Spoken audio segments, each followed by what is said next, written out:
Hey there, I'm John Baxter, founder of Ryker Strategies, and today I'd like to dive into what's really a crucial question. And the question is, what's holding you back? What's holding you back from unlocking your full potential and really embracing your personal growth?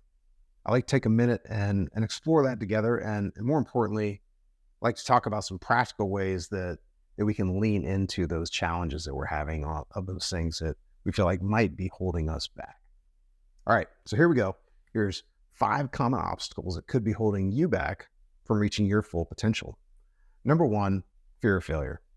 This is a really big one. This is a very common one, and a lot of people will avoid taking risks or trying new things because there's a chance it may not go the way they want it to go, or it may not end up the way that they had hoped or planned. And this is really a big thing that can paralyze you. And when you're paralyzed, it's going to keep you from moving forward.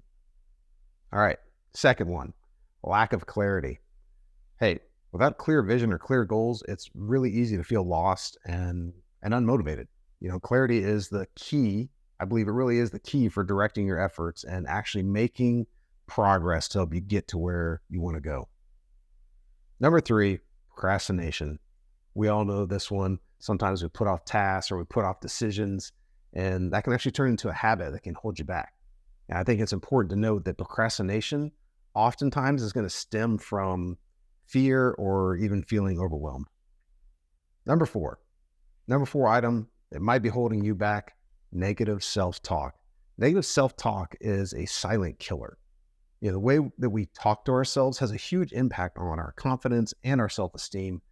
And sometimes it can even create a self-fulfilling prophecy that is really going to keep us from experiencing that full potential that we want to live inside of. Number 5, comfort zone. Staying in your comfort zone, yeah, it feels safe, but it also limits our opportunities for growth and progress. I really think that growth requires us to step out of our comfort zone and really embrace discomfort. Okay, so let's talk about some ways that we can lean into those 5 challenges. All right, so 5 practical ways that we can work on these. And I'd like to note, these are not the only ways that we can lean into, okay? But these are 5 solid starts is what I would say that can get you moving. So how can we address the fear of failure? We can embrace failure as a learning opportunity, which means we have to try and shift our mindset here. And that can be really difficult because it's hard to view failure as this valuable learning experience. But I will say it changes everything when you can, because each failure brings us a little closer to success, because if we can view failure as teaching us what doesn't work, then we have a way to move forward. All right, second one, lack of clarity. One way to create clarity is by developing some clear goals. You have to define what it is you want to achieve and then create a roadmap to get you from where you are to where you want to be. I recommend SMART goals. You can look that up. SMART goals is an acronym. SMART stands for strategic, measurable, actionable, relevant, and time-bound. So an example would be, if you want to lose weight, you don't say, my goal is to lose weight this year. A SMART goal might look like, I will lose 20 pounds by August 15th. If you wanted to create even more clarity in that, you could get into the how. And that could look like, I will lose 20 pounds by August 15th by walking 1 mile every Monday, Wednesday, and Friday, rain or shine, and I'm going to adhere to a keto diet the entire time. So that's clarity, and that clarity creates context for your decision-making on what you're going to eat, how you're going to map out every Monday, Wednesday, and Friday moving forward, and that clarity can get you to your goal. All right, let's move on to procrastination. One way to challenge procrastination is to work on developing a more proactive mindset. This means you're tackling procrastination head on. And one way to do that is to prioritize your tasks and then break them down into smaller chunks that you can manage.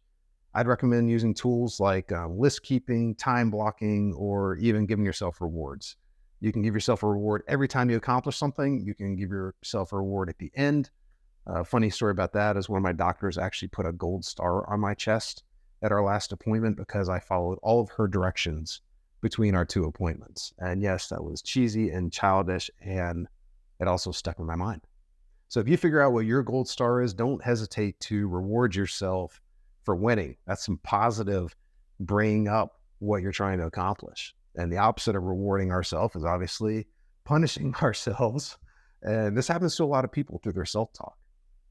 I would recommend that we practice positive self-talk, but that means we have to become aware of our negative self-talk so we can replace it with some of those positive affirmations. The short version is be nice to yourself. The world is hard enough on us. You don't have to beat yourself up on top of it. Personal story here, several years ago, one of my counselors helped me recognize that I had what he called an inner drill sergeant. And I had to do a lot of work. Sometimes I still have to do a lot of work on this to silence that drill sergeant. He was wearing me out, and I was doing it to myself. So that type of work, it's not easy, but I'm gonna tell you, it's worth it. Going to counseling pulled me way out of my comfort zone. And that's our next item here that we're gonna talk about. Ginny Rometty, the former CEO of IBM, said, growth and comfort never coexist. That means that if you have one, you can't have the other. So we have to be willing to challenge ourselves and our comfort zone so that we can become more comfortable with being uncomfortable. And you can do it. You can do it. I want to encourage you to try something new and just watch what happens. Start with something small, make it easy, create a win for yourself, and then celebrate your win. You have permission to reward yourself for doing good. All right, so working on these obstacles, it's difficult, but it's also the key to unlocking our potential. And if we're being candid, the short list of recommendations that I just gave to you, they're pretty simple. But there's a big difference between simple and easy. We're all capable of growth. We're all capable of it. And I hope that you're going to hope you lean into what's holding you back, because I truly believe that anyone watching this has the power to unlock your true potential. And I would love to hear about it. So if you do want to leave a comment, or you can reach out on social media and share about something that you're leaning into that's holding you back, I would love to learn from you and cheer you on for what it is you're chasing. So thanks for watching. I hope this was helpful to you. I'd love for you to subscribe to the Ryker Strategies YouTube channel, and even connect with us on Instagram or LinkedIn. You can visit our website, and I think you're going to find some more additional resources and hopefully some more support for your journey.